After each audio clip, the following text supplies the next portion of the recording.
وما أرسلناك إلا رحمة للعالمين قل إنما يوحى إلي أنما إلهكم إله واحد فهل أنتم مسلمون؟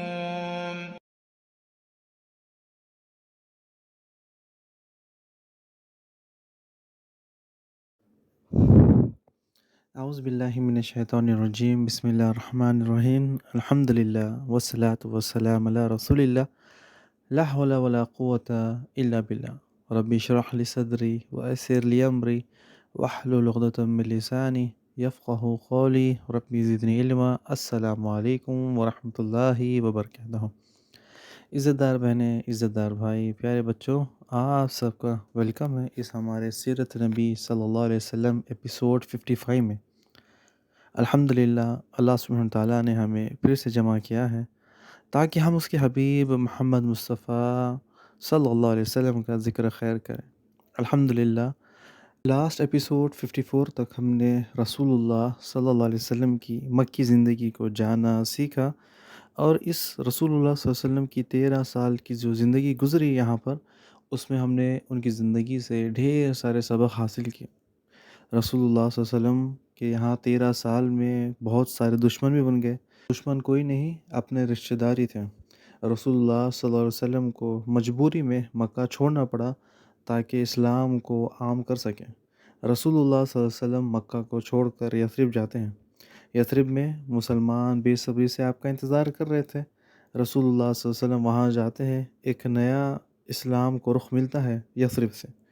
رسول اللہ صلی اللہ علیہ وسلم کی جو زندگی گزری تھی، آپ کو یاد ہوگا ہم نے آپ کو بتایا تھا کہ رسول اللہ صلی اللہ علیہ وسلم مکہ میں 13 سال گزارتے ہیں، اور یہاں جتنی بھی آیت نازل ہوئی اسے مکی کہتے ہیں۔ اور رسول اللہ صلی اللہ علیہ وسلم نے 10 سال کی زندگی یثرب میں یعنی مدینہ میں گزاری، اور یہاں جتنی بھی آیت نازل ہوئی اسے مدنی آیتیں کہتے ہیں۔ لاسٹ ایپیسوڈ میں ہم نے آپ کو انفارمیشن بھی دی تھی، امید ہے کہ آپ کو یہ تمام چیزیں یاد ہوگی۔ رسول اللہ صلی اللہ علیہ وسلم جب مکہ سے نکلتے ہیں، غار ثور کا سفر کرتے ہیں، پھر سفر کرنے کے بعد سب سے پہلے یہ قباء کی مسجد جاتے ہیں۔ قباء میں جو انٹری ہوتی ہے، میں لوگ ابو بکر رضی اللہ تعالیٰ عنہ کو رسول اللہ سمجھتے تھے۔ دوپہر کا جب وقت آیا، جب دھوپ کی گرمی شدت زیادہ ہو گئی، صحابہ نے رسول اللہ صلی اللہ علیہ وسلم کے اوپر کپڑا سایہ ڈالا، تب پتہ چلا لوگوں کو کہ رسول اللہ یہ ہیں، ابو بکر نہیں ہیں۔ پھر لوگوں نے دوبارہ رسول اللہ صلی اللہ علیہ وسلم سے ملاقات کرنے لگے۔ یہیں پر رسول اللہ صلی اللہ علیہ وسلم 4 دن قیام کرتے ہیں، یعنی منڈے، ٹیوزڈے، ویڈنسڈے، تھرسڈے۔ پھر یہاں مسجد قباء بھی تعمیر کرتے ہیں اور وہاں نماز بھی پڑھاتے ہیں۔ مسجد قباء رسول اللہ صلی اللہ علیہ وسلم کی نبوت کے بعد سے پہلی مسجد ہے، یعنی رسول اللہ صلی اللہ علیہ وسلم نے جب سے نبوت کا دعویٰ کیا تھا کوئی مسجد نہیں بنائی۔ یعنی دارالارقم بھی آپ کو یاد ہوگا کہ وہاں پر بھی مسلمان چپ چپ کر عبادت کرتے، لیکن جو اذان کا سلسلہ ہوتا، جو اقامت دیتے، جماعت ہوتی، اور تمام جو ہماری آج کل جو مسجدوں میں سسٹم ہوتا، وہ دارالارقم میں ایسا نہیں تھا۔ یعنی کعبے کے پاس بھی اگر آپ رسول اللہ صلی اللہ علیہ وسلم نماز پڑھتے، صحابہ نماز پڑھتے، اکیلے میں پڑھتے، کیونکہ ابھی اسلام کو وہ طاقت نہیں ملی تھی جو مدینہ میں ملی تھی۔ مسجد قباء کی تعمیر ہوتی ہے، بنیاد رکھتے ہیں، یہاں نماز پڑھتے ہیں۔ آفیشیل طور پر دین اسلام کی سب سے پہلی مسجد یہ مسجد قباء بن گئی جب سے رسول اللہ صلی اللہ علیہ وسلم نے دین اسلام کو عام کیا۔ تو یہ پہلی مسجد ہو گئی مدینہ کی۔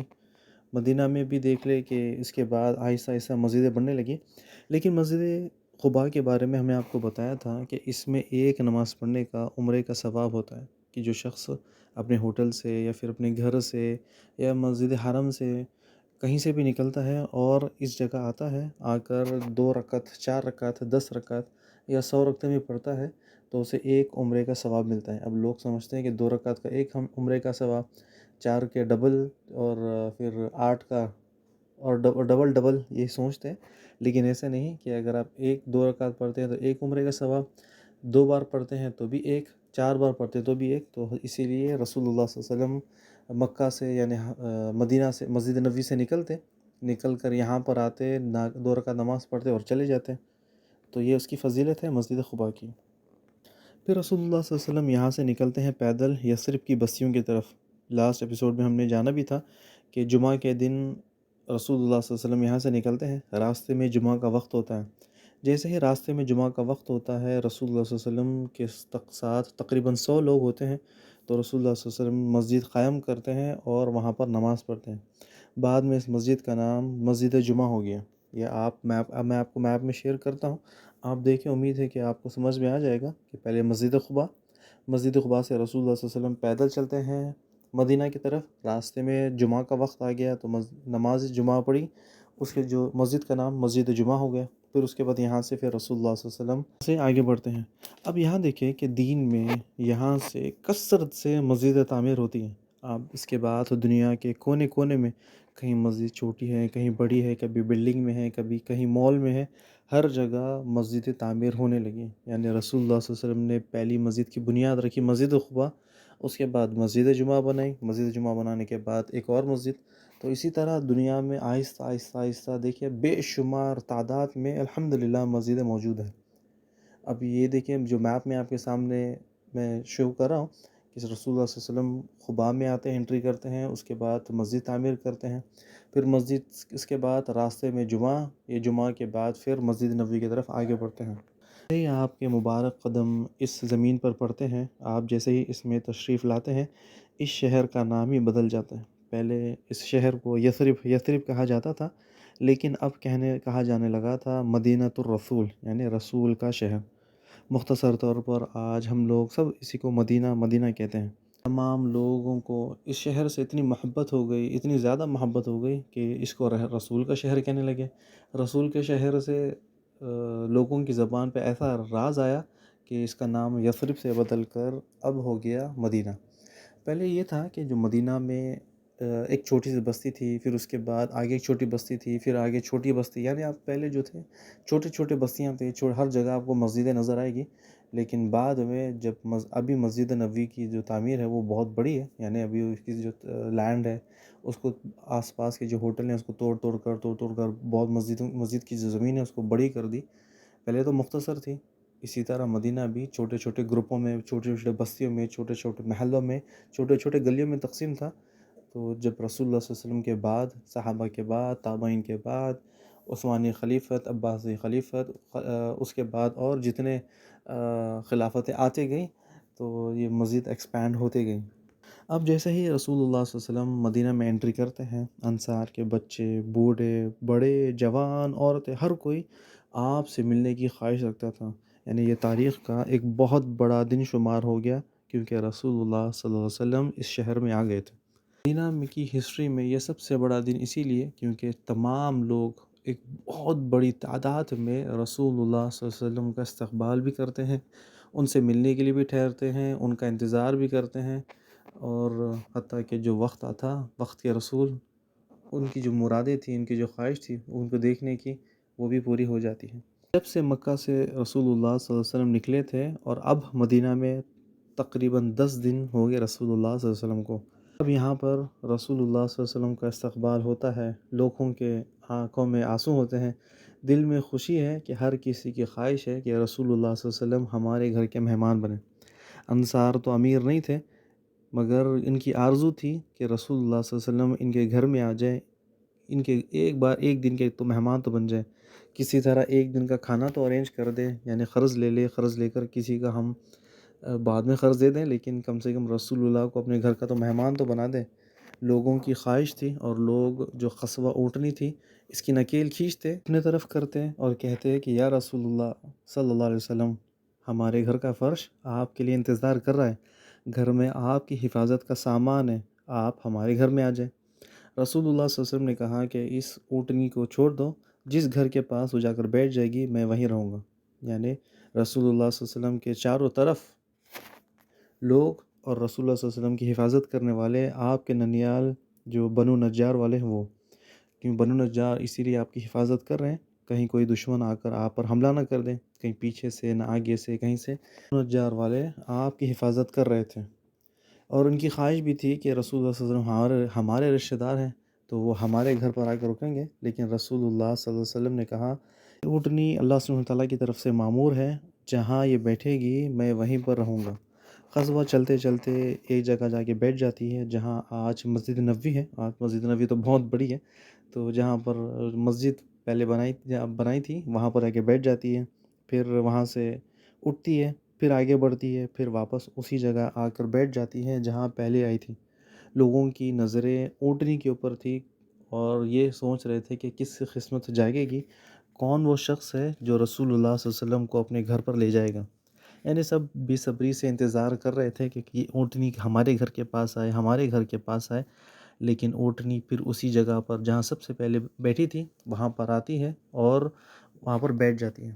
رسول اللہ صلی اللہ علیہ وسلم نیچے اترتے ہیں اور بنو نجار والے یہی خواہش تھی کہ وہ ہمیں رسول اللہ کو اپنے ساتھ لے جائے. ان سے بات چیت کر رہے تھے، اتنے میں ایوب انصاری رضی اللہ تعالیٰ عنہ آتے ہیں اور اونٹنی کا کجاوا نکالتے ہیں اور لے کر چلے جاتے ہیں. رسول اللہ صلی اللہ علیہ وسلم بعد میں فارغ ہوتے ہیں، پوچھتے ہیں کہ کجاوا کہاں گیا، یعنی بیٹھنے کی جو کرسی تھی اونٹ کی وہ کہاں گئی. پتہ چلا وہ تو ایوب انصاری کے گھر ایوب انصاری اپنے گھر لے کر چلے گئے. ایوب انصاری نے کہا کہ یا رسول اللہ صلی اللہ علیہ وسلم میرا جو گھر کا دروازہ ہے وہ سب سے قریب ہے. تو رسول اللہ صلی اللہ علیہ وسلم 6 مہینے ان کے گھر رکتے ہیں.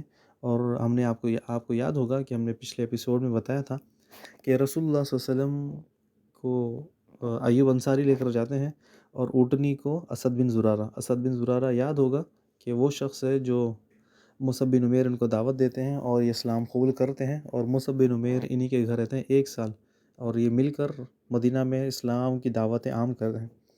اب یہاں سے رسول اللہ صلی اللہ علیہ وسلم کی زندگی یثرب میں شروع ہوتی ہے. کچھ دنوں میں عبداللہ بن ابو بکر یعنی ابو بکر رضی اللہ عنہ کے بیٹے ہیں، وہ اپنی فیملی کو لے کر آ رہے تھے. رسول اللہ کو خبر ملتی ہے تو رسول اللہ نے کہا کہ اے ابو بکر اپنے بیٹے سے کہو کہ میری فیملی کو بھی لے کر آ، یعنی ام کلثوم رضی اللہ تعالیٰ عنہ، فاطمہ رضی اللہ تعالیٰ عنہ، اس کے اور آپ کی زوجہ سودا آپ کی وائف، اور زید بن حارثہ اور ام ایمن کو وہ درجہ حاصل ہے. تو یہ ہے کہ وہ آپ صلی اللہ علیہ وسلم کی سیکنڈ ماں، یعنی انہوں نے آپ کا اتنا خیال رکھا. جو اپنی ماں جو سگی ماں تھی آمنہ، ان کا انتقال ہو گیا، لیکن رسول اللہ کا جو دیکھ بھال کرنا، ٹیک کیئر کرنا، بڑے کرنا، تو یہ تمام چیزیں ام ایمن دیکھتی تھیں. یہ بھی مسلمان ہو جاتی. تو رسول اللہ صلی اللہ علیہ وسلم کہتے ہیں کہ ابو بکر اپنے بیٹے سے کہو کہ میری فیملی کو بھی لے کر آئے، یعنی ام کلثوم، فاطمہ، سودا رضی اللہ تعالیٰ عنہ، زید بن حارثہ اور ام ایمن بھی وہاں سے نکل جاتے ہیں. اور ابو بکر رضی اللہ عنہ کی فیملی کو کون لے کر آ رہے ہیں؟ عبداللہ بن ابو بکر، جس میں عائشہ رضی اللہ تعالیٰ عنہ بھی ہیں. اب یہ فیملی آہستہ آہستہ کر کے آ جاتی ہے. اب کچھ دن گزرتے ہیں مدینہ میں، تو وہ کہتے ہیں نا کہ نئی زمین، نئی شہر، نئی جگہ راز نہیں آتی. تو اسی طرح سے تو ابو بکر رضی اللہ تعالیٰ عنہ اور بلال اور صحابہ بھی بیمار پڑ جاتے ہیں. خود ماں عائشہ رضی اللہ تعالیٰ عنہ فرماتی ہے میں اپنے ابو اور بلال کے پاس ان کی خدمت میں حاضر ہوئی. ان سے پوچھا کہ ابو کیسی طبیعت ہے، یعنی جو بیمار کا جو سوال ہے وہ سوال کیا کرتا ہے کہ کیسی طبیعت ہے آپ کی. عائشہ رضی اللہ تعالیٰ عنہ کہتی ہیں کہ میرے ابو آگے سے شعر پڑھنے لگے. ہر آدمی سے اس کے اہل کے اندر صباح الخیر کہا جاتا ہے، حالانکہ موت اس کی جوتی کے تخنے سے بھی زیادہ قریب ہے. یعنی اور حتیٰ کہ بلال رضی اللہ عنہ کو بھی جب بخار کی شدت ہوتی، خاموش ہوتے، جیسا ہی بخار کم ہوتا، یعنی تھوڑی صحت اچھی ہوتی، وہ بھی آگے سے شعر پڑھنے لگے اور اپنی بلند آواز میں. ماں عائشہ رضی اللہ تعالیٰ عنہ یہ سنتی ہیں اور سیدھا رسول اللہ صلی اللہ علیہ وسلم کے پاس جاتی ہے اور انہیں خبر دیتی ہے کہ میرے ابو سے میں جب پوچھتی ہوں تو وہ شعر پڑھنے لگتے ہیں، اور بلال رضی اللہ عنہ جب طبیعت ان کی ٹھیک ہوتی ہے تو وہ بھی آگے سے شعر کرنے لگتے ہیں، یعنی شعر شاعری کرنے لگتے ہیں. رسول اللہ صلی اللہ علیہ وسلم نے یہ سن کر اللہ سے دعا کی کہ یا اللہ ہمارے نزدیک مدینہ کو محبوب کر دے جیسے مکہ ہمارے پاس محبوب تھا. ایسی محبت ہی ہمارے نزدیک مکہ کی، ویسے ہمارے دلوں میں مدینہ کی بھی محبت ڈال دیں، یا اس سے زیادہ مدینہ کی ہوا کو صحت والی بنا دیں، اور اس میں ساہ یعنی غلہ، یا اللہ اس ساہ کے غلے میں برکت نازل فرما اور اس بخار کو جوفا میں بھیج دے. اللہ سبحانہ وتعالیٰ نے فوراً آپ کی دعا سن لی اور مدینہ کی حالت ٹھیک کر دی. صحیح بخاری کی ایک حدیث ہے، حدیث نمبر 7039، رسول اللہ صلی اللہ علیہ وسلم کے بارے میں ہے کہ رسول اللہ صلی اللہ علیہ وسلم خواب دیکھتے ہیں. خواب میں دیکھتے ہیں کہ ایک پراگندہ بال سیاہ عورت دیکھتے ہیں جو مدینہ سے نکل کر جوفا میں چلے گئی. یعنی خواب کی تعبیر اسی طرح سے کی گئی کہ جو بیمار تھا، جو بخار تھا، یہ جو جو بھی کچھ تھی یہ یہاں سے نکل کر جوفا میں چلے گئی۔ اب جوفا میں کیا کسی کی خبر تھی یا کوئی بت تھے یا کچھ تھے، بس جوفا کوئی جگہ تھی، وہاں پر چلا گیا، بس ختم۔ لوگ اس کو الگ الگ تعبیریں کرتے ہیں، اور مدینہ کی حالت درست ہو گئی۔ یہاں سے رسول اللہ صلی اللہ علیہ وسلم کو ایک بہت بڑا کام کرنا ہے، صحابہ کو ملا کر رکھنا ہے، جوڑ کر رکھنا ہے، دین کو عام کرنا ہے، دعوت آگے بڑھنی ہے، پیچھے سے مشرکوں کو بھی سنبھالنا ہے، آگے سے یہودیوں کو بھی سنبھالنا ہے۔ یہ تمام چیزیں کرنا ہے، لیکن اللہ سبحانہ تعالیٰ نے رسول اللہ صلی اللہ علیہ وسلم کو پہلے سے ہی ٹرین کر دیا تھا، پہلے سے ہی بتا دیا تھا کہ آپ کو کیا کیا کرنا ہے، کیسے کرنا ہے۔ یعنی رسول اللہ صلی اللہ علیہ وسلم کے جو 6 مہینے یہاں پر گزرتے ہیں ایوب انصاری کے گھر پر، رسول اللہ صلی اللہ علیہ وسلم نے اس میں بڑے بڑے کام کیے۔ تو یہ جو ٹریننگ تھی، یہ ٹریننگ اللہ سبحانہ تعالیٰ نے پہلے ہی کر دی۔ جب آپ معراج میں گئے تھے، اللہ سبحانہ تعالیٰ نے آپ کو خبر کر دی تھی کہ اسلام کو آگے بڑھانا ہے، اور اس کے لیے آپ کو کیا کرنا ہے، کیا قربانی آپ کو دینی ہے۔ یعنی جیسے ہی پھر آپ نے سفر کا ارادہ کیا مکہ سے مدینہ، تو یہاں پر بالکل کلیئر ہو گیا کہ اسلام کو اب یہاں سے ایک نئی رخ ملنے والی ہے، اور ہم نے آپ کو ایک جگہ بھی دے دی، اور جگہ کے ساتھ ساتھ آپ کو ساتھی بھی مہیا کر دیے، یعنی ساتھی بھی دے دیے۔ اب آپ کو جانا ہے مدینہ، وہاں جا کر کام کرنا ہے۔ اب آپ دیکھیں کہ اللہ سبحانہ تعالیٰ نے رسول اللہ صلی اللہ علیہ وسلم کو تمام کام دے دیے کہ آپ کو وہاں جا کر کیا کرنا ہے، لیکن اگر ایک زندگی ہوتی تو جیسا ایک استقبال ہوتا، جیسے کوئی نواب کا یا پھر کوئی راجہ کا، کہ مہمان نوازی ہوتی، مدینہ میں آتے، آرام کرتے، یعنی بہت تکلیفیں برداشت کی مکہ میں، چلے 6 مہینے آرام کرتے ہیں، پھر اس کے بعد 6 مہینے کھاتے ہیں، لوگوں کو کچھ تعلیمات سکھاتے ہیں، آرام سے کرتے ہیں، یعنی یہ جو ہوتا ہے جو سلو مومنٹ پر، ہاں بعد میں کریں گے، پہلے آرام تو کر لے، پہلے سکون تو مل جائے، پہلے جسم کو آرام تو دے دے۔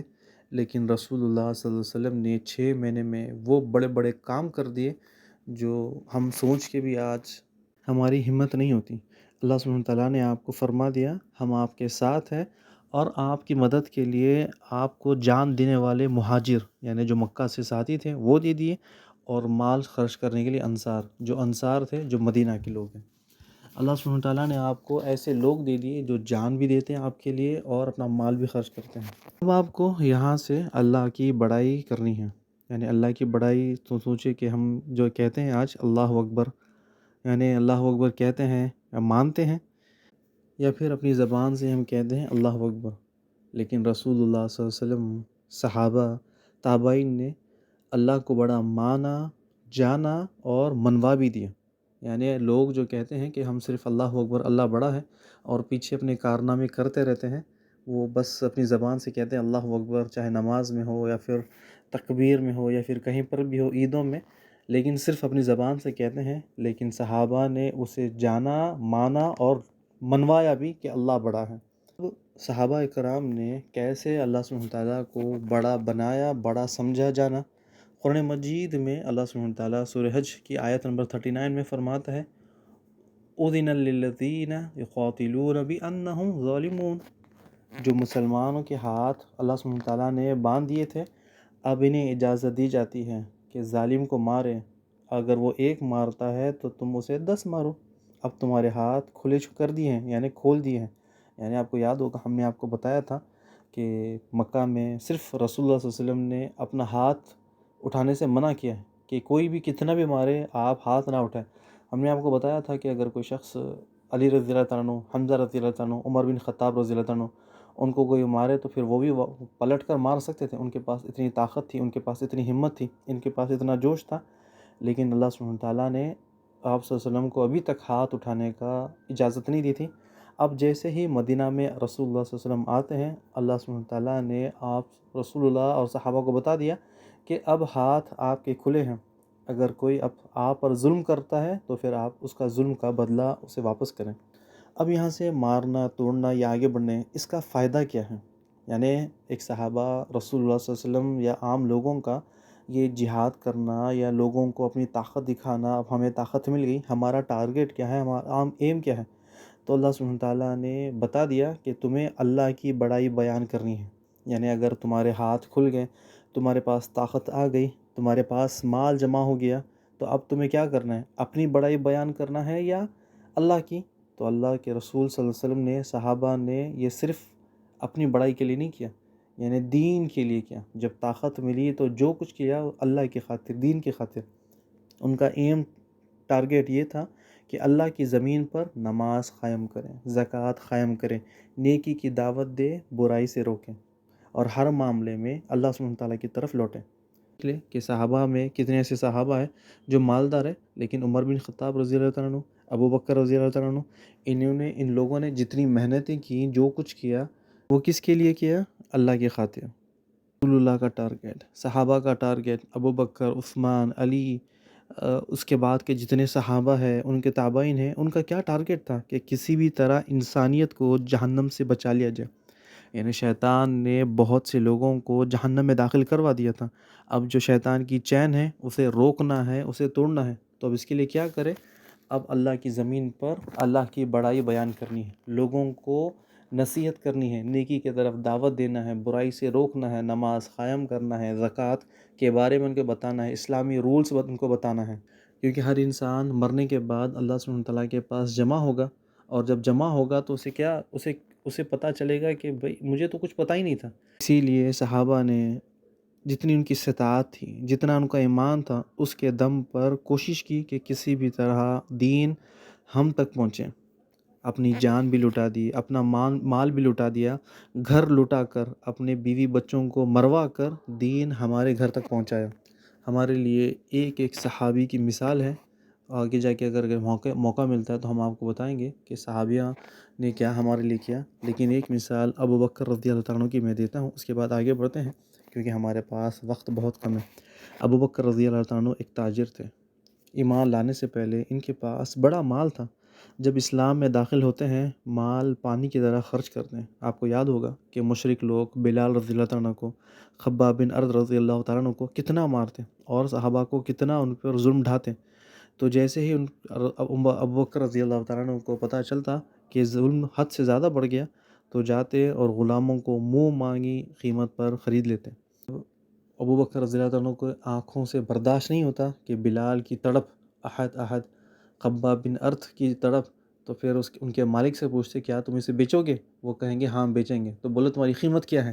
وہ کہیں گے فلاں فلاں، اتنی ہماری قیمت ہے۔ تو ٹھیک ہے، ڈن۔ بس جو انہوں نے کہا اس میں ان کو خرید لیا۔ کئی غلاموں کو ابو بکر رضی اللہ تعالیٰ نے خرید کر چھوڑ دیا، اور جب مکہ سے مدینہ ہجرت کرتے ہیں، اپنا سارا مال ایک چھوٹی سی جھولی میں جمع کر لیتے ہیں۔ یعنی ایک بڑے تاجر، بڑے بزنس مین کا جو مال تھا اتنا زیادہ تھا پہلے، لیکن اب ایک چھوٹی سی جھولی میں جمع کر لیتے ہیں۔ ابھی سے لے کر وہ مدینہ کی طرف آگے بڑھتے ہیں، اور تقریباً لکھا جاتا ہے کہ 6000 ریال تھے، 6000 ریال۔ اب ابو بکر رضی اللہ عنہ خود اتنے سخی تھے، ہر دین کے لیے ہر بار آگے، اور حتیٰ کہ آپ کے گھر والے بھی اسی طرح سے۔ جب آپ کا مال گھر سے لے کر نکل جاتے ہیں، ابو بکر رضی اللہ عنہ کے والد ابو قحافہ، ان کی بھی کنیت ہے، وہ ان کی بیٹیوں سے پوچھتے ہیں کیا تمہارے باپ نے کچھ مال رکھا ہے یا سارا کا سارا مال لے کر چلے گئے؟ وہ بیٹیاں بھی ابو بکر رضی اللہ عنہ کی تھیں۔ ابو بکر رضی اللہ عنہ سارا مال لے کر چلے جاتے ہیں، گھر میں ایک روپیہ بھی نہیں چھوڑتے۔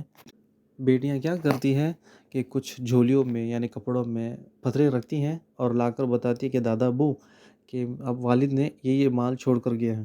وہ تو نابینا تھے، وہ دیکھ نہیں سکتے تھے۔ وہ دیکھا، چیک کیا ہاتھ لگا کر، اچھا ٹھیک ہے، اتنا مال ہے، تو کہا کہ ٹھیک ہے اسے اندر رکھ دو۔ یعنی باپ تو باپ، بیٹیاں بھی دین کی خاطر ہر چیز قربان کر دی۔ آپ سوچیں، یعنی یہ بڑی فکر کی بات ہے کہ ان لوگوں نے ہماری خاطر بھوکے رہیں، پیاسے رہیں، ہر چیز قربان کر دی تاکہ دین ہم تک پہنچے۔ ہم ان کی قربانیوں کا کیا صلہ دے رہے ہیں، یہ ہمارے سامنے ہے۔ آج آپ شہر میں باہر بازار بھی نکلے، آپ دیکھ لیں کہ کتنے مرد، کتنے عورتیں دین کے نام پر کیا کیا کر رہے ہیں، کہ کیا ان کی قربانی کیا ضائع ہو گئی؟ کیا ان لوگوں نے اسی دن کے لیے بھوکے پیاسے تھے، اپنا مال، اپنی سب چیز لٹا دی؟ کس کے لیے؟ ایسے لوگوں کے لیے یا پھر کن لوگوں کے لیے؟ آگے بڑھتے ہیں کہ اللہ سبحانہ تعالیٰ نے رسول اللہ صلی اللہ علیہ وسلم کے اوپر ذمہ داری ڈالی تھی کہ دین کو آگے بڑھانا ہے۔ رسول اللہ صلی اللہ علیہ وسلم مدینہ آتے ہیں، نہ آرام کرنے کے لیے، نہ سونے کے لیے، نہ مال جمع کرنے کے لیے۔ وہ مدینہ آتے ہی بہت بڑے بڑے کام کرتے ہیں۔ ایک بہت بڑا کارنامہ مسجد نبوی ہے۔ یعنی اللہ سبحانہ تعالیٰ نے رسول اللہ کو یہاں پر بھیجا تھا، اور رسول اللہ صلی اللہ علیہ وسلم آتے ہی اپنے 6 مہینوں میں بڑے کارناموں میں سے ایک کارنامہ مسجد نبوی تعمیر کرتے ہیں۔ ہمارے پاس جو مسجدیں ہیں، اس مسجد میں بہت بڑا فرق ہے۔ یعنی ہماری جو مسجدیں ہیں، جو تعمیر ہم کرتے ہیں، وہ صرف نمازیوں کے لیے، قرآن پڑھنے کے لیے، یا پھر چھوٹے موٹے اگر درس ہو جاتے ہیں تو ٹھیک ہے، بس ایک محدود انداز میں۔ لیکن مسجد نبوی اسلام کی سب سے پہلی یونیورسٹی ہے۔ آپ کو یاد ہوگا، ہم پچھلے ایپیسوڈوں میں پڑھ کر آئے ہیں، جان کر آئے ہیں، سیکھ کر آئے ہیں۔ عبداللہ بن عمر بن رضی اللہ تعالیٰ عنہ کے بیٹے، وہ کہتے ہیں کہ شادی سے پہلے میرا کھانا، میرا سونا مسجد نبوی تھا۔ یعنی مسجد نبوی میں وہیں پر رہتا، اور وہیں پر رہ کر دیکھتا، وہاں پر مجلسیں لگتی، وہاں پر فیصلے ہوتے، وہاں پر علم کی مجالس لگتی، جہاد کی ڈسکشن ہوتے، نکاح کی، لڑائی کے فیصلے اسی مسجد میں ہوتے۔ شادی کے بعد مجھے ایک گھر کی ضرورت تھی، اسی لیے میں پھر مسجد نبوی سے گھر میں شفٹ ہو گیا، ورنہ شادی سے پہلے میرا کھانا پینا سونا مسجد نبوی تھا۔ رسول اللہ صلی اللہ علیہ وسلم کا ایک بہت بڑا کام مسجد نبوی کو تعمیر کرنا، اس کو ہم تھوڑا سا ڈیٹیل میں جانیں گے، اس کے بعد آج کی جو ایپیسوڈ ہے اس کو ختم کریں گے۔ جب آپ مدینہ آتے ہیں، دیکھتے ہیں کہ ایک کھلا میدان ہے، پتہ کرتے ہیں کہ یہ زمین کس کی ہے۔ انفارمیشن جیسے ہی ملتی ہے کہ یہ تو آپ کے ہی خاندان، یعنی بنو نجار والوں کے 2 لڑکے ہیں یتیم، انہی کی ہے۔ رسول اللہ صلی اللہ علیہ وسلم ان کو بلاتے ہیں اور ان سے مشورہ کرتے ہیں کہ اس زمین پر میں مسجد تعمیر کرنا چاہتا ہوں، تو آپ کا کیا خیال ہے ساحل اور سہیل؟ تو یہ جو یتیم لڑکے تھے، یہ کہنے لگے کہ یا رسول اللہ صلی اللہ علیہ وسلم، اس زمین پر آپ مسجد بنا رہے ہو تو اس کی ہم کون سی قیمت لیں؟ یعنی آپ ہمارے ہو، حتیٰ کہ آپ ہمارے خاندان سے ہو، آپ رسول ہو، تو ہم آپ سے کیسے اس زمین کے پیسے لیں گے؟ ہم تو آپ کو فری میں، یعنی آپ کو ہم گفٹ کر دیں گے یہ زمین۔ رسول اللہ صلی اللہ علیہ وسلم نے کہا نہیں، میں اس زمین کی قیمت ادا کروں گا۔ غالباً ابو بکر رضی اللہ عنہ کو بلاتے ہیں، کہتے ہیں کہ اس زمین کی جو قیمت ہے وہ ان لڑکوں کو دے دو۔ رسول اللہ صلی اللہ علیہ وسلم نے اس زمین کا جائزہ لیا، اور وہاں پر جو خبریں تھیں، خبروں کو دیکھا، پھر اس کے بعد جھاڑوں کو دیکھا، تو سب سے پہلے حکم دیا کہ زمین کو اندر تک کھودو، اور کھود کے جو خبریں ہیں، یعنی جو بھی ان کا میٹیریل ہے، اس کو نکالو، لے جا کر دوسری جگہ اسے دفنا دو۔ جھاڑ بھی تھے، جھاڑوں کو بھی کاٹا گیا، جھاڑوں کو کاٹ کر زمین کو لیول کر دیا گیا۔ اب یہاں سے مسجد نبوی کی تعمیر شروع ہوتی ہے، یعنی پتھر اٹھانا، پتھر لگانا، حتیٰ کہ رسول اللہ صلی اللہ علیہ وسلم خود پتھر اٹھا کر لے کر آتے اور لگاتے ہیں۔ صحابہ کرام رسول اللہ صلی اللہ علیہ وسلم کو دیکھ کر اور جوش میں آتے، یعنی ایک ایک صحابی 2 پتھر اٹھاتے، 2 پتھر اٹھا کر لے جاتے ہیں۔ یعنی وقت کے رسول اتنی محنت کر رہے ہیں، تو پھر ہم کیوں پیچھے رہیں؟ یعنی یہودی بھی دیکھتے ہیں کہ جو رسول بس آرڈر دینے کے لیے ہوتے ہیں اور آرام کرنے کے لیے ہوتے ہیں، ان کے اشارے پر چاند 2 ٹکڑے ہو جاتا ہے، وہ خود مزدوری کر رہے ہیں، خود پتھر اٹھا رہے ہیں، پانی لا رہے ہیں، مٹی کو دھو رہے ہیں، مٹی کو لگا رہے ہیں، یعنی ٹوٹل ایک مزدور بن گئے۔ ٹائم پر جو بھی سیمنٹ ہوتی تھی، سیمنٹ کا اسی سے تیار کیا، جو مٹی تھی مٹی لگائی، جو اس بار پتھر ہوتے تھے، اینٹ ہوتی تھی، اسی سے مسجد کو بالکل تیار کر دیا گیا۔ اس کی دیوار اٹھا دی گئی، پلروں کو، جو کھجور تھے، کھجوروں کے درخت، اس کو پلر کی جگہ لگا دیا گیا، اور جو چھت تھی، کھجور کے جھاڑ، کھجور کے تنے اس پر پتوں سے اوپر رکھا، تاکہ اوپر سے جو دھوپ ہے، دھوپ کا سایہ نکل جائے۔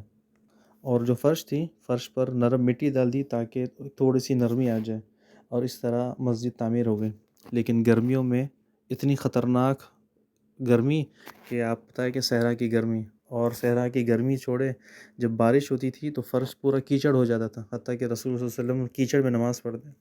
اور جب سردی آتی تو سبحان اللہ، صحرا کی سردی، ایک آدمی اگر صحرا کی سردی برداشت کر لے تو ٹھیک ہے۔ اسی طرح مسجد نبوی تعمیر ہو گئی، لیکن تعمیر ہونے کے ساتھ ساتھ اس کا جو میٹیریل کاسٹ ہے، اس کی جو ویلی ہے، وہ آپ کے سامنے ہے کہ کنسٹرکشن ہونے پر جو چیزیں استعمال ہوئی، چند پتھر، چند مٹی، کھجور کے تنے، کچھ اس کی کوئی ویلیو اگر دیکھا جائے تو آپ کی ہمارے نظروں میں کوئی ویلیو نہیں ہے، لیکن دین اسلام کا ایک بہت بڑا سینٹر بن گیا۔ یعنی دعوت یہاں سے لانچ ہوتی ہے۔ مسلمانوں کو ایک بیس چاہیے تھا، رسول اللہ صلی اللہ علیہ وسلم نے ایسا پاورفل بیس بنا دیا۔ آج بھی دنیا کے کونے کونے سے لوگ یہاں پر آتے ہیں، یہاں پر پڑھتے ہیں، اور یہاں سے پڑھ کر جاتے ہیں۔ زیادہ تر لوگ اس مسجد کی تعمیر کے لیے آتے ہیں، وہ سمجھتے ہیں کہ یہ ایک مسجد ہے، ہمارے نبی رسول اللہ صلی اللہ علیہ وسلم نے بنائی تھی، پہلے چھوٹی تھی، بعد میں بڑی ہوئی، پھر لوگ جیسے ہی زیادہ ہونے لگے تب مسجد کو اور بڑا بنایا گیا، اور تھوڑا بڑا بنایا گیا، اب آخرکار یہ تمام تیار ہو کر ہمارے سامنے ہیں۔ لیکن لوگ یہ نہیں سمجھتے، مسجد تو مسجد ہے، لیکن اس کے پیچھے جو اصل کام تھا نہ وہ یاد ہے، نہ ان کو یاد کرنے کی ضرورت ہے، نہ وہ سمجھتے ہیں۔ بس ان کے دماغ میں یہی ہے کہ ہمارے گھر کی مسجد میں اور مسجد نبوی کی مسجد میں اتنا فرق ہے کہ وہاں پر اجر زیادہ ہے۔ یعنی یہ لوگ یہ سوچ کر آتے ہیں کہ یہاں پر ایک نماز کا 1000 کا ثواب ہے، تو دو دو کر نمازیں پڑھتے ہیں بس۔ لوگ یہی سمجھتے ہیں کہ یہ ایک مسجد ہے بس، لیکن اس کے پیچھے جو اصل بیس تھا وہ ہم نے نہ یاد ہی کیا، نہ سیکھا، نہ جانا۔ رسول اللہ صلی اللہ علیہ وسلم نے مسجد اسی لیے نہیں بنے کہ لوگ آئے بس نماز پڑھے چلے جائے، لوگوں کو ایک تربیت کی ضرورت تھی، تو رسول اللہ صلی اللہ علیہ وسلم نے ایک تربیتی سینٹر بنایا۔ لوگوں کو سب سے زیادہ اس کی ضرورت تھی کہ لوگ یہاں پر دین سیکھیں، رسول اللہ صلی اللہ علیہ وسلم کی تعلیمات سیکھیں۔ اللہ کی توفیق سے آج بڑے بڑے علماء یہاں سے علم سیکھ کر جاتے ہیں، لیکن لوگ بس سمجھتے ہیں کہ 2 رکعت نماز پڑھ لیں، 1000 نمازوں کا ثواب مل جائے اور پھر چلے جائیں۔ رسول اللہ صلی اللہ علیہ وسلم نے مسجد بنائی، مسجد میں ایسا بیس بنایا، ایسی مضبوطی ڈالی کہ اس مسجد میں جو لوگ آتے ہیں انہیں اسلام کی ضرورت ہے، لوگوں کو کہیں اور جانے کی ضرورت نہیں ہے، یہ تمام چیزیں اسی مسجد میں اویلیبل ہیں۔ جیسے ایک مال ہوتا ہے ہمارے گھر کے قریب یا 5 یا 10 کلومیٹر دور پر، اس مال اتنا بڑا ہے کہ اس مال میں ہر چیزیں گھر کی ضرورت کی آسانی سے مل جاتا ہے، یعنی گھر کا ہر سامان مل جاتا ہے۔ اوپر سے کبھی کبھی سیلری ٹائم پر اس مال میں 70% آف لگتا ہے، تو لوگ کس طرح اس مال کی طرف دوڑتے ہیں۔ اس طرح رسول اللہ صلی اللہ علیہ وسلم نے اس مسجد کو بنایا تاکہ لوگ آئے، علم سیکھے، اپنی ضرورت کی جو فائدہ مند چیزیں ہیں وہ یہاں سے حاصل کرے، اور جنت کو جو راستہ ہے، جنت کو جو سامان ہے وہ یہاا سے لے جائے۔ کیا ہے؟ علم۔ رسول اللہ صلی اللہ علیہ وسلم نے اتنا زبردست تیار کیا لوگوں کے لیے تاکہ لوگوں کی ضرورت پوری ہو جائے، اور جب باہر سے کوئی شخص آئے کہ وہ ڈھونڈے کہ ہمیں وقت کے رسول کہاں ملیں گے، یہاں پر جائے، مدینہ جائے، مکہ جائے، یثرب جائے، طیف جائے، کہاں جائے، لیکن سب کو پتہ تھا کہ رسول اللہ صلی اللہ علیہ وسلم کا گھر یہیں پر ہے، ہر نماز کے لیے یہیں پر آتے ہیں، تو انہیں کہیں جانے کی ضرورت نہیں، ہر چیز ان کو یہیں سے مہیا ہو سکتی ہے۔ کسی کو اگر اسلام میں داخل ہونا ہے تو مسجد نبوی آ جائے، کسی کو مالی مدد چاہیے تو مسجد نبوی آ جائے، اگر کسی کو نکاح کرنا ہے تو مسجد نبوی آ جائے، کسی کو مشورہ کرنا ہے تو مسجد نبوی آ جائے، اگر کسی کی لڑائی ہو جائے تو اگر کورٹ کہاں پر ہے؟ مسجد نبوی۔ ہر طرح سے مسجد نبوی لوگوں کے لیے ضرورت کی چیز بن گئی۔ ہم دیکھ لیں کہ ہماری مسجدیں ایسی ہیں جس طرح رسول اللہ صلی اللہ علیہ وسلم نے ٹارگیٹ کر کے بنایا، بس لوگوں کو یہ یاد ہے کہ یہ رسول کی مسجد ہے، یہاں پر جانا ہے، 2 رکعت نماز پڑھنا ہے بس، لیکن لوگوں کو یہ یاد ہی نہیں کہ رسول اللہ صلی اللہ علیہ وسلم نے ایک اسلامی سوسائٹی بنا دی، یہاں سے دین ہمارے گھر تک پہنچا۔ یعنی آپ دیکھیں اس مسجد کا ایک پتھر کی کوئی قیمت ہے؟ کوئی قیمت نہیں ہے، لیکن سونے چاندی سے زیادہ قیمتی جو علم تھا وہ رسول اللہ صلی اللہ علیہ وسلم نے ہمیں ہمارے گھر تک بھجوا دیا۔ رسول اللہ صلی اللہ علیہ وسلم نے مسجد نبوی میں ایسی ایک اسلامی سوسائٹی بنا دی کہ وہاں سے دین ہمارے گھر میں آسانی سے پہنچ گیا، اور اگر ہو سکتا تو رسول اللہ صلی اللہ علیہ وسلم کچھ دن انڈیا میں گزارتے، کچھ پاکستان میں گزارتے، کچھ ترکی میں گزارتے، کچھ ایران میں گزارتے، جہاں پر بھی جاتے تھوڑی تھوڑی محنت کرتے جس طرح آج کے ہمارے لوگ کرتے، لیکن رسول اللہ صلی اللہ علیہ وسلم نے وہیں پر رہ کر ایسا پلان، ایسا بیس بنایا، صحابہ کی ایسی تربیت کی، ایسی ٹریننگ کی کہ دین آج ہمارے گھروں میں آ گیا۔ ہم جب مدینہ جاتے ہیں، مسجد نبوی جاتے ہیں، تو یہ یاد رکھنا ہے کہ یہاں سے ایک اسلامی سوسائٹی نکلی اور نکل کر ہمارے گھر تک آئی۔ رسول اللہ صلی اللہ علیہ وسلم نے اس مسجد کو تیار کیا، بنایا، ہمیں دکھایا، ہمیں سکھلایا کہ ایک اسلامی سوسائٹی کیسی ہوتی ہے۔ نام مسجد کا ہے لیکن یہ یونیورسٹی تھی، پوری دنیا کو بتا دیا کہ اگر تمہیں رول فالو کرنا ہے، اسلام پر چلنا ہے، تو اس مسجد کے رول فالو کرنے پڑیں گے۔ رسول اللہ صلی اللہ علیہ وسلم نے ایک ایک چیز ہمیں یہیں سے بتا دی۔ رسول اللہ صلی اللہ علیہ وسلم نے ہمیں سکھا دیا کہ ایک یہ مسجد ہے، لیکن مسجد نہیں ہے، بلکہ پورا کا پورا جو اسٹرکچر ہے وہ کس بیس پر بنا ہے؟ تعلیم پر، تعلیم کا مرکز، تعلیم کا مین سینٹر، تعلیم کا ایک مین پوائنٹ۔ نام مسجد ہے لیکن تمام چیزیں یہیں سے نکلتی ہیں۔ اس وقت میں بڑے، بوڑھے، بچے یہاں پر آتے مسجد میں علم حاصل کرتے ہیں، اور جب یہاں سے اپنے گھر جاتے تو وہاں جا کر اپنے گھر والوں کو علم سکھاتے ہیں۔ یعنی عورتوں کا سسٹم اس وقت میں یہاں پر سلسلہ شروع نہیں ہوا تھا، تو صحابہ کرام پہلے علم سیکھ لیتے، حاصل کرتے، اس کے بعد اپنے گھر والوں کو جا کر سکھاتے ہیں۔ اب آپ ہسٹری اٹھا کر دیکھ لیں کہ کافروں کی کتابیں دیکھ لیں کہ ان لوگوں نے صحابہ کے اوپر جو کتابیں لکھی ہے تو اگر پڑھنے والی ہے کہ کیوں صحابہ مدینہ سے نکلے، یعنی مدینہ سے نکلے، ان کی جو لاش ہے وہ کسی کی ترکی میں ہے، کسی کی شام میں ہے، کسی کی انڈیا میں ہے، کسی کی چائنا میں ہے، کسی کی افغانستان، کسی کی ایران، کسی کی عراق، کسی کی جارڈن، کسی کی مصر، کسی کی سوڈان، کسی کی ایتھوپیا۔ تو یہ کافر لوگ لکھتے ہیں کہ یہ کیا کرنے گئے تھے وہاں پر، یعنی ان کے پاس تو تمام چیزیں تھی، یونیورسٹی تھی، تعلیم تربیت گاہ تھی، رسول اللہ صلی اللہ علیہ وسلم ان کے پاس تھے، یہ سب چھوڑ کر یہ لوگ وہاں پر کیا کر رہے تھے؟ تو ہمیں پتہ چلے گا کہ یہ بزنس کے لیے نہیں گئے تھے، جو سیکھا تھا وہ لوگوں کو سکھانا تھا، جو تعلیم رسول اللہ صلی اللہ علیہ وسلم نے دی تھی وہ تعلیم لوگوں تک پہنچانی تھی۔ تو صحابہ کرام نے اتنی بڑی قربانی دی، تو آپ دیکھ لیں گوگل پہ اٹھا کر کہ کوئی سچی کوئی جھوٹی آپ کو اسٹوریاں مل جائے گی کہ صحابہ کی لاش یہاں پر ہے، صحابہ کی لاش یہاں پر ہے، لیکن ایک ہمیں اندازہ تو ہو جائے، پتہ تو چل جائے کہ صحابہ کرام نے کتنی بڑی قربانی دی تھی۔ آگے بڑھتے ہیں کیونکہ ہمارا وقت بہت زیادہ ہو رہا ہے کہ مسجد نبوی سے اسلامی لشکر نکلتے، اور یہاں سے جب لشکر نکلتے تو جا کر فتح کر کے آتے یا تو اپنی جان لٹا کر آتے۔ رسول اللہ صلی اللہ علیہ وسلم نے اس مسجد نبوی کو ایسا سینٹر بنایا، ایسا بیس بنایا، اور یہاں پر ایسی تربیت کی، ایسی ٹریننگ کی کہ کس طرح سے اسلام لوگوں کے گھروں میں پہنچے۔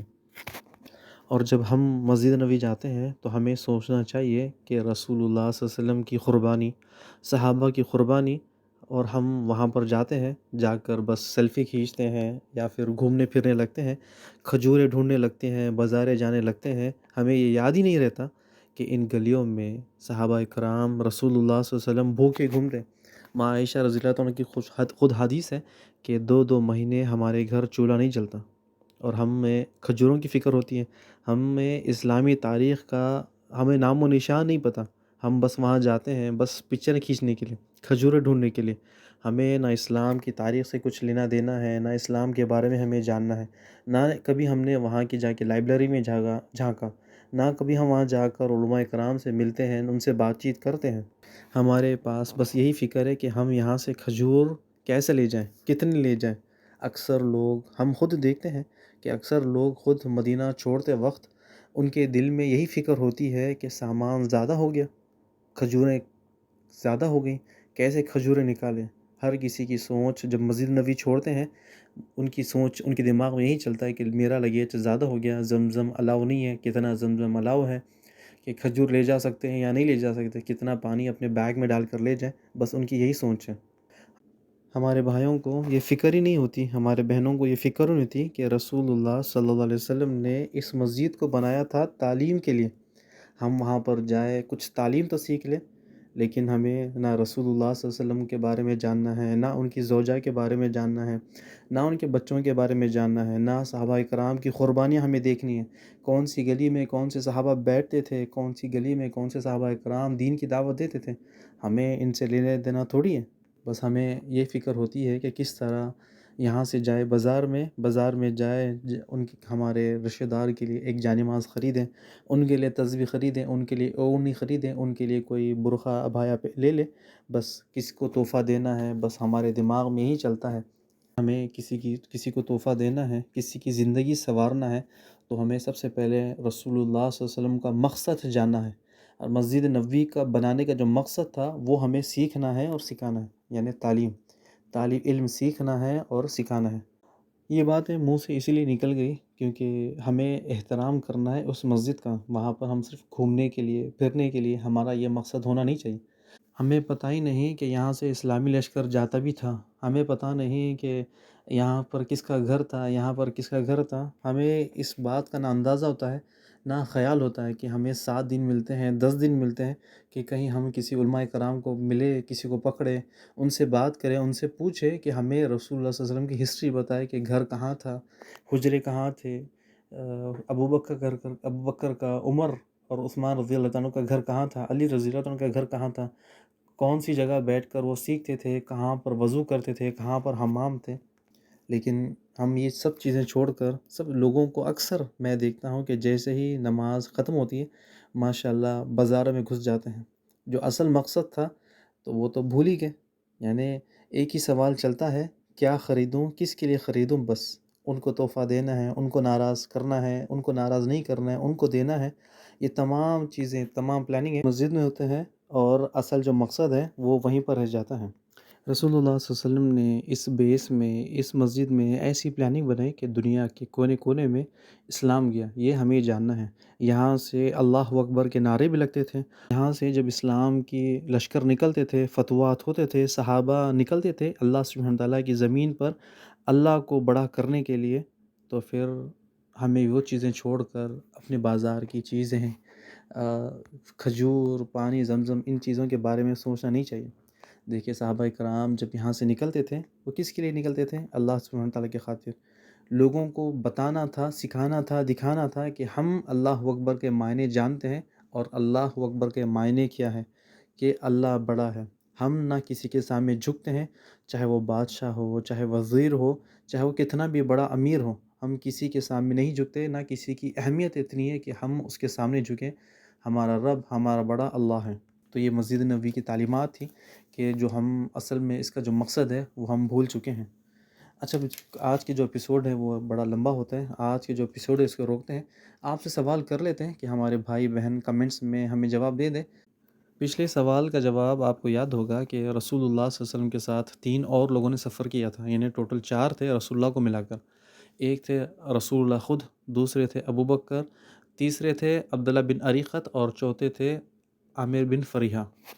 یہ چوتھے شخص ہے. ان کا نام آپ لوگوں نے کسی نے صحیح دیا، کسی نے غلط دیا. اور آج کے جو سوال ہے، سب سے پہلا سوال، رسول اللہ صلی اللہ علیہ وسلم کی اونٹنی کا نام کیا تھا؟ ٹھیک ہے، پہلا سوال کا جواب آپ مجھے کمنٹس میں لکھیں کہ رسول اللہ صلی اللہ علیہ وسلم کی اونٹنی کا نام کیا تھا. اور ہم نے پچھلے کلاسز میں کسی کلاس میں ایپیسوڈ میں میں نے بتا دیا کہ مکہ میں سب سے پہلے اذان کس نے دی. یعنی مدینہ میں بلال رضی اللہ تعالیٰ نے دی تھی، لیکن مکہ میں پہلی اذان کس نے دی اور کہاں پر دی، کس جگہ پر دی. یہ مجھے بتا دے تو انشاءاللہ جو ہمارے گروپ ایڈمن کی طرف سے جو ونر ہے وہ اناؤنس بھی کر دیں گے. تو 2 سوال آپ کے سامنے ہیں، رسول اللہ صلی اللہ علیہ وسلم کی اونٹنی کا نام، اور دوسرے یہ ہے کہ کس شخص نے مکہ میں اذان دی اور کس جگہ پر. سوال یاد رکھیں. بارک اللہ فیک و جزاکم اللہ خیر. میں آپ کے کمنٹس کا انتظار کروں گا. اگلے ایپیسوڈ میں انشاءاللہ ہم دیکھیں گے سوال کے جواب کس نے صحیح دیے. السلام علیکم ورحمۃ اللہ وبرکاتہ.